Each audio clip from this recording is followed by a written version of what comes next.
Assalamualaikum warahmatullahi wabarakatuh. Apa kabar yang ada di Facebook? Apa kabar yang ada di Facebook lah. InsyaAllah.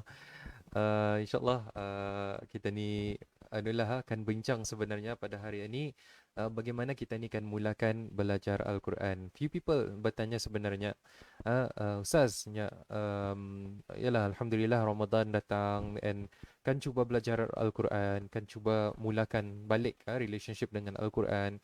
Tapi nya yalah lidah karau, susahkan kan start.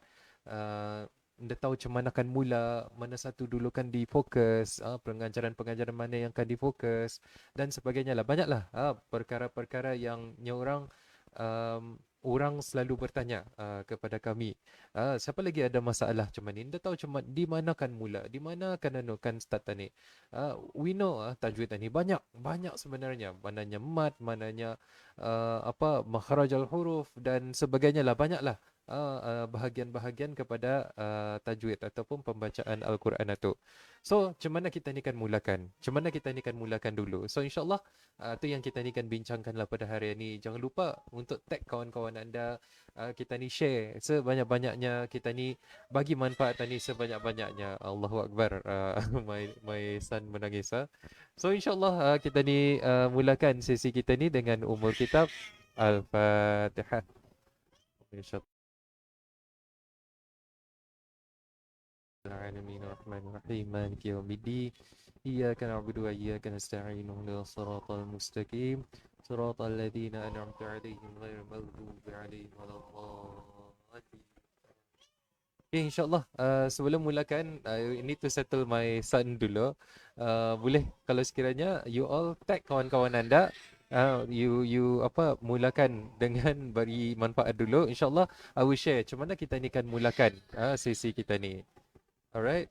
Macam mana akan mulakan sesi kan ni? Macam mana kita akan mula untuk belajar mengaji? Uh, Belajar ngaji. Okay. Alright. Okay. Please share dulu lah Jangan lupa share. Silakan.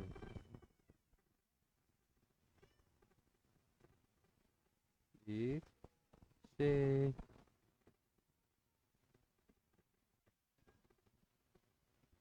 Okay. Sekarang Ustaz kembali lagi balik. Sekejap saja.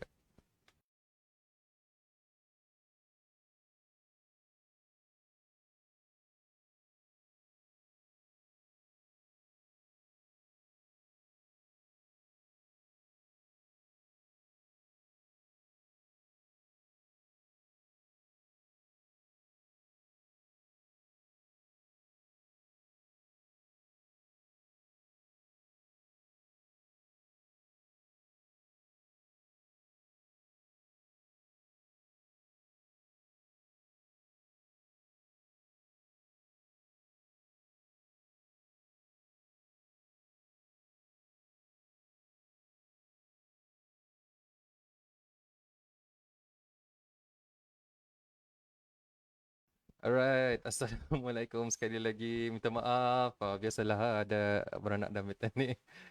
Okay. Okay, so insyaAllah soalannya, lagi sekali lah Ustaz Sanu cakap tentang soalannya lah. Apa soalannya? Soalannya adalah bagaimana kan memulakan mengaji ni. InsyaAllah, just want to share perjalanan sebenarnya. Macam mana kita ni kan mulakan mengaji ni. And kan mulakan dulu dengan sebenarnya banyak bahagian-bahagian kepada mengaji ni. I will share daripada whiteboard ni lah. Sebenarnya banyak bahagian mengaji ni. Mananya kita ni belajar ngaji Quran. Ngaji Quran. Mananya kita ni belajar tilawah. Dan kemudian kita ni belajar tadabur, tafsir. Tafsir, tadabur. Kan ada tadabur. Kita ni belajar Arab, bahasa Arab, kan. Dan tilawah ni pun, kalau kita ni lihat bahagian-bahagiannya pun banyak. Pun banyak juga tilawahan ni. Mananya tajwid, tajwid dan mananya apa tarannum. Kemarin siok lah we have a discussion kemarin pasal benda ni. So I would just want to share apa yang kami discusskan. So banyak lagi lah kalau sekiranya mengaji tafsir dan sebagainya ni banyak banyak partnya. And sebenarnya kalau kami kata ngaji ni kami banyak fokus kepada tilawatul Quran. Tilawah Al-Quran. Okay. Bila sikit kalau yang ni So kami fokus kepada tilawah Al-Quran. Tilawah. Namun tilawah ni like I said banyak bahagian-bahagiannya. Kita ni talk about dua major ones, tajwid dengan tilawah ni artinya pembacaan lah, pembacaan. Okey, tajwid dengan tarannum, berlagu. Ini antara yang paling besar lah, antara benda yang besar tentang tilawah ni kita ni membaca. Tajwid ni pula pun ada bahagian-bahagiannya. Kalau anda silap ada dalam 13 bahagian. So mana satu kita ni kan mula? Kan kita paning sebenarnya. Kalau sekiranya akan mula, mana satu kita ni kan mula ni? Ada orang mula daripada mat, ada orang mula daripada nun mati, hukum nun mati dan tanwin. Kemudian ada orang mula daripada mim mati, ada orang mula daripada alif lam. So banyak bahagian-bahagiannya ni. So mana satu yang kita ni perlu fokuskan. So for us di Al Muyassar Group ni lah, kami fokus kepada yang pertama. For us yang pertama adalah makhraj huruf. Makhraj huruf. Okay. Makhraj huruf ni again pun ada bahagian-bahagiannya. Bahagian-bahagiannya ada 5. Makhraj huruf. Ada lidah, ada bibir, ada kerongkong, ada apa lagi? Mulut. Apa lagi yang the last one? Siapa ingat komen. Search blank. So itulah. Kita ni ada ada bahagian-bahagiannya. So insya-Allah kita ni apabila kita ni melihat semua ni kan just want to share lah kenapa kami mulakan dengan makhraj huruf ni. Kenapa mulakan dengan makhraj huruf? Sebab for us makhraj huruf ni kalau sekiranya kita ni salah dengan sebutan huruf kita ni, example kita ni tertukar ain dengan alif atau hamzah. Kita ni tertukar. Instead of alim, kita ni jadikan alim. Apa perbezaan? Alim, alim.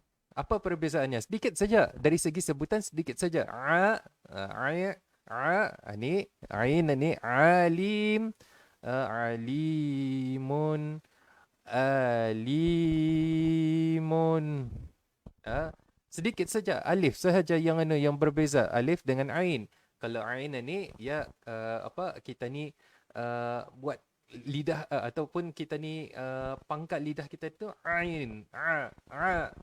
Kita ni kita ni buat macam sedikit keras. Kita ni yang orang tekankan, ada penekanan. Alim versus kepada alim, ada perbezaan sedikit. Ada perbezaan walaupun sedikit. So insya-Allah apa perbezaannya? Apa yang menjadi? Apa yang akan terjadi kalau sekiranya kita ni sebut ni? Ini alim artinya berilmu, sangat mengetahui, mengetahui. Alim pula adalah selalunya orang sebut tentang Allah sebut tentang azabun alim. Azabun alim, azab yang berat, ada azab yang pedih. Kita ni dah mau tertukar ni. Kita ni mau dapat ilmu, kita ni sebut pulang kita ni mau dapat siksa. Wa na'udzubillah min zalik. Kita ni mau benda tu terjadi. Okay, give you another example. Kenapa kami fokus kepada makhraj huruf? Kenapa kami suka fokus kepada makhraj huruf? Antaranya juga adalah antara example yang selalu kami berikan adalah kaf dengan qaf. Kaf dengan qaf. Okey. Apa yang antara word yang selalunya tertukar? Kalbun, qalbun. Kalbun, qalbun. Hmm. Okey, apa perbezaannya? Apa perbezaan antara dua ini? Kalbun artinya anjing. Anjing. Bagi merah. Bagi serius. Anjing. Okey, qalbun jadi apa? Qalbun adalah hati. Kita ni berdoa lah, ya Allah. Intention kita ni kan doa. Ya Allah, sucikanlah hatiku. Sucikanlah hatiku. Ataupun kita ni salim kan. Ya Allah, qalbun salim. Jadikan hatiku ini hati qalbun salim. Qalbun salim. Kita ni mau qalbun, hati yang salim ataupun yang peaceful ataupun yang tenang, qalbun salim. Tapi tersebut kalbun salim. Allahu Rabbi, Rabbana. Macam mana boleh tu? So kita ni namo anjing kita ni pulang yang salim. Kalau sekiranya kita dibanjing. You know, it's as simple as that. Let me show lagi. Ada beberapa huruf-huruf. Lagi huruf-huruf yang selalu orang confuse. Komen kalau sekiranya you pun ada terasa benda yang sama. Komen kalau sekiranya you feel that, oh, aku pun ada confused ni. Anda tahu, Ustaz, macam mana akan menyebutkan huruf-huruf ini dengan betul, dengan sebaik-baiknya. Okey, satu batch, awal-awalnya, batch yang selalunya orang confused kan, adalah ta dengan sa dengan sa. Betul tak? Minta maaf tulisan buruk. Memang memang dari dulu sudah anda pada bisa ini penulisan ini. Alright, kan? Ta, sa, sa. Masalahnya, ramai orang banyak orang masih menggunakan Quran yang bertulis ruminya. Example, ni macam mana selalunya orang menulis ta, sa, fa, ta. Ataupun fa. Tapi imagine macam mana kita ni kan menyebut ni. Jadi sya. Kita ni sebut dia jadi sya. Tapi as-salihin. Cuba lihat. Kita ni lihat. Dalam masjid as-salihin. As-syalihin. Ini kena gunakan. Padahal it's masjid as-salihin. Tapi ya kalau kan dicuba untuk dilatinkan, benda tu indah mengena. Indah tepat dia punya makharijul hurufnya. Ni ta, tesak. Macam mana kita ni kan menyebut ni? Tesak. Ataupun macam mana kita ni kan menyebut? Ni insyaAllah ni satu yang yang biasa insyaAllah. Okey. Okey, ada lagi. Ada isu lagi orang. Macam mana ada lagi orang ada isu, ada masalah. Ya, macam mana kan menyebutnya? Kaf, qaf. Ni macam tadilah Ustaz sebutkan kaf dengan qaf. Kan, qalbun salim, kalbun salim. Selalunya orang buat qalbu. Qalbu. Ni kaf. Pakai K. Tapi ada juga kan, kalau sekiranya kita ni mendengar lagu-lagu lama, selalu kalbu, kena gunakan kalbu. Kan? Susah. Alright. So again, apa lagi yang selalunya another batch of sebutan-sebutan huruf-huruf yang orang confuse lagi. Ta dengan ta. Ta dengan ta. Macam mana menyebut ta dengan ta?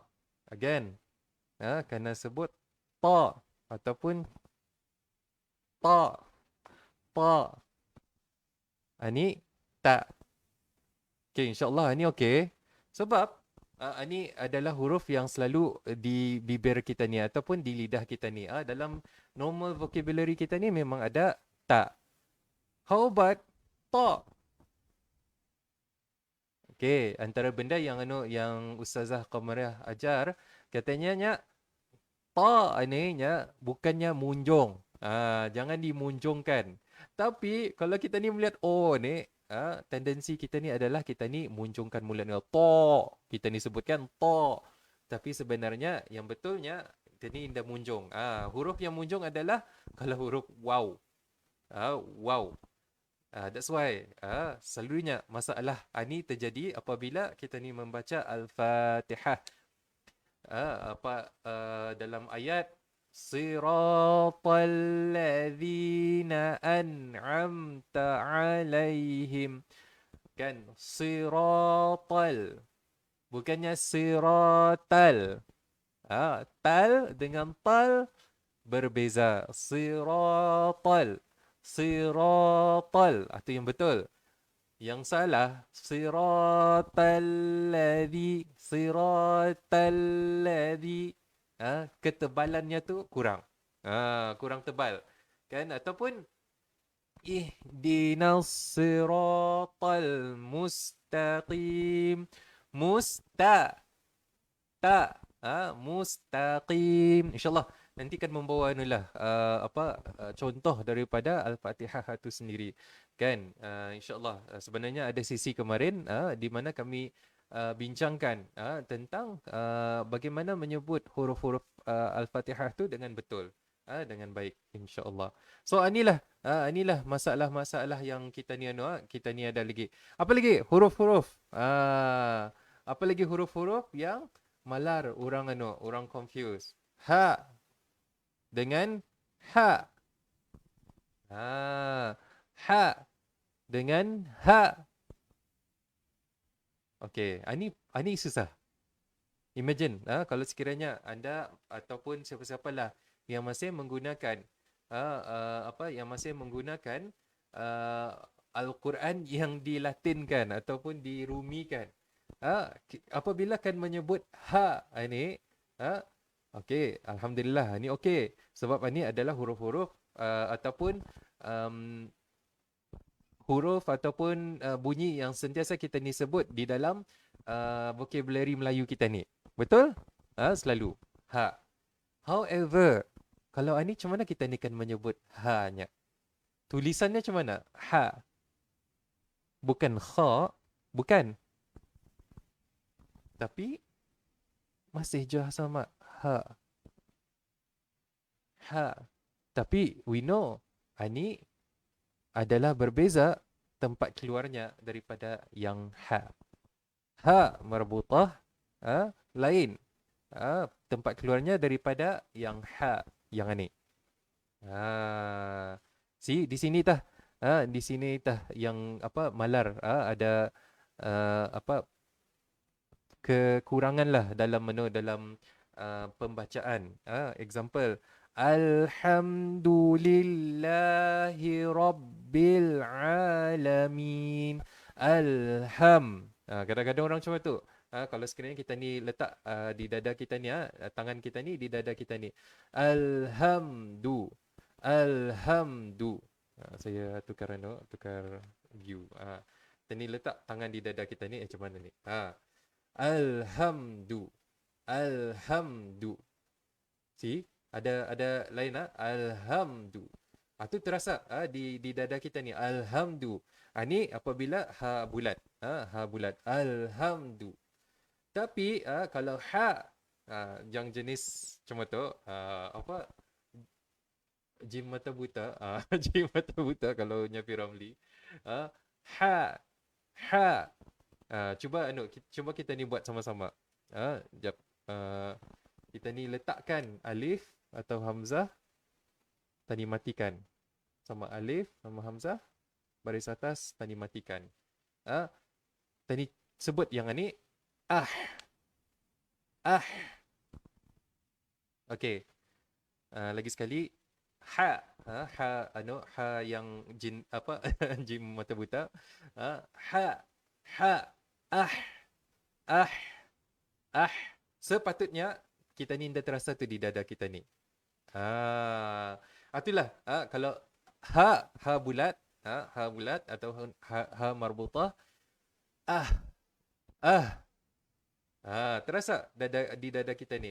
So, sebutannya sepatutnya ihdinas siratal mustaqim. Bukannya ihdinas sirat. Bukan. Bukan. So, insyaAllah, itulah antara yang confused lagi. Mau lagi? Kalau mau, cuba cuba letak di sana, mau je. Mau tahu lagi. Banyak lagi sebenarnya yang banyak orang tersalah. Okay. Kan sebut lagi tentang another one. Another one. Okay, another one. Orang selalu salah. Menyebut ra dengan kha. Ra dengan kha. Al dengan akh. Okey, kalau kita ni Melayu kan ataupun kita ni Rumi kan. Agh. Agh. Ni akh. Tapi sebut payah kita ni kan sebutkan agh. Aghniya. Kan ghina 'anin nas kan. Ghina ni menggunakan ra. Bukannya khina. Bukannya khina. So, itulah ada perbezaan. Macam mana akan menyebut? Macam mana kita ni akan membezakan? Macam mana kita ni akan praktis? InsyaAllah, macam mana kita ni akan praktis antara bunyi ra dengan kha. Okay, sebelum itu, please share dulu. Share dan insyaAllah we will share. I want to share sebenarnya macam mana kita ni kan memulakan belajar Al-Quran. Siapa ada masalah tu? Cuba komen. Siapa ada masalah pada masa ni? Alhamdulillah, kita ni dalam bulan Ramadan, kita ni kan berubah, kita ni kan make ourselves better kan. Kita ni kan cuba make ourselves better tu melalui pembacaan Al-Quran. Tapi berapa banyak di sini membaca Al-Quran itu main hafal. Maksudnya banyak yang kami terimalah pada masa ini, banyak yang kami terima katanya kami belajar Al-Quran ni main mendengar daripada YouTube, main mendengar daripada qari-qari kan. Tapi diri sendiri cuba untuk bercakap, tapi indah tahu lurus ke indah apa yang disebutkan itu. Kan kita ni dengar alhamdulillahirabbilalamin. Tapi yang kita disebutkan adalah alhamdulillahirabbilalamin. Salah. Ada juga yang kami mendengar banyak orang katanya kaminya membaca Al-Quran ni pakai Rumi. Al-Quran Rumi. And apa akibatnya? Akibatnya adalah membaca pun terbata-bata. Itu satu. Tak apa-apa kalau terbata-bata. Tapi yang masalahnya adalah membaca dengan was-was. Siapa ada masalah macam tu? Cuba anda sebutkan. Aku pun ada masalah macam tu, Ustaz. Aku pun ada masalah yang sama. No worries. That's why kita ni bincangkan tentang topik ni. Bagaimana kita ni kan mulakan belajar Al-Quran. Kita ni sebut makhraj Al-Quran tu. Makharijul huruf tu penting. Makharijul huruf tu penting sangat-sangat. Sebab ia boleh menukar menukar makna. Kalau sekiranya yang baru melihat, baru menonton, tadi siok banyak ada beberapa example yang Ustaz bawakan. So, now soalannya, okay, yes, faham. Kita ni mesti belajar makharijul huruf. Now, apa yang kita ni perlu baca dulu? Apa yang kita ni perlu belajar dahulu? Makhraj huruf. Huruf-huruf hijaiyah ni ada berapa? Cuba letakkan di sana. Letakkan. Please share. What do you think? apa ni orang berapa banyak huruf-huruf hijaiyah? Adakah 28, 29 ataupun 30? Mana satu? Beratlah kalau sekiranya kita ni tidak tahu. Tapi tak apa-apa. InsyaAllah that's why kita ni belajar. So insyaAllah nanti share lah. Ah, siapa mau kalau sekiranya I share? Siapa mau kalau sekiranya I share? Macam mana? Apa tips? Macam mana kita ni kan belajar makhraj huruf ni? Makhraj huruf. Macam mana kita ni kan memulakan belajar makhraj huruf ni? Okay.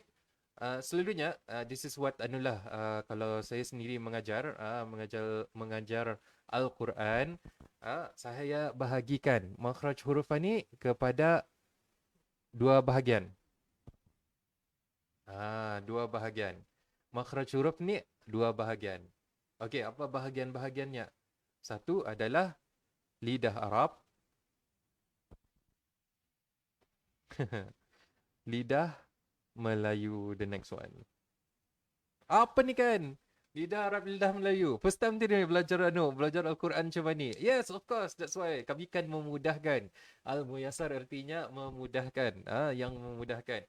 So insyaAllah, siapa mau tahu apa huruf-huruf yang ada pada lidah Melayu? Apa huruf-huruf yang ada pada lidah Arab? Untuk buat senang. Sebenarnya, itu yang kami kami buat insyaAllah. Siapa yang interested kalau sekiranya Ustaz share tentang benda ni, please bantu Ustaz untuk share video ni supaya Ustaz semangat lagi lah untuk share lebih banyak lagi tentang makhraj huruf ni saja. I tell you, kalau kan cerita pasal makhraj huruf ni sahaja, banyak sebenarnya yang Ustaz want to share. Banyak sebenarnya yang Ustaz mau bincangkan. Macam mana, apa bahagian-bahagian lidah Melayu ni, and then lidah Arab ni, bagaimana, apa lagi macam mana cara sebutan, macam mana kita ni kan praktis. I'm sure ramai orang pun ada masalah-masalah yang sama. Betul tak? Semua orang mau improve, tapi tidak tahu macam mana akan mulakan improvement itu. So insyaAllah di Al-Muyassar Group ini kami membantu anda yang mula daripada kosong, mula daripada lidah karau, untuk insyaAllah sama-sama sampai kita ni dapat lembutkan lidah kita ni dan mampu untuk membaca Al-Quran tanpa was-was dan dengan yakin, insyaAllah. Siapa mau? Siapa mau dengan benda tu? Cuba komen. Mau. Alright. Okay. InsyaAllah sesi kita ni itu sahaja. Kita ni share lagi mungkin pada besok hari ataupun minggu depan. Lihatlah macam mana kalau sekiranya banyak orang share, banyak orang komen, baru tahu Ustaz share lebih banyak lagi, insyaAllah. So itu saja sesi kita ni pada pagi ini, insyaAllah. Jumpa lagi pada lain waktu, insyaAllah. Jangan lupa untuk subscribe, jangan lupa untuk follow video ini, dan mudah-mudahan kita ni dapat memberikan lebih banyak manfaat. Kita ni dapat belajar mengaji sampai jadi, insyaAllah. Assalamualaikum warahmatullahi wabarakatuh. Saya Ustaz Engineer Al-Muyassar Group, pakar pembelajaran Al-Quran bagi dewasa. Ingin mengaji? Ingat AMG. Jumpa lagi. Bye-bye.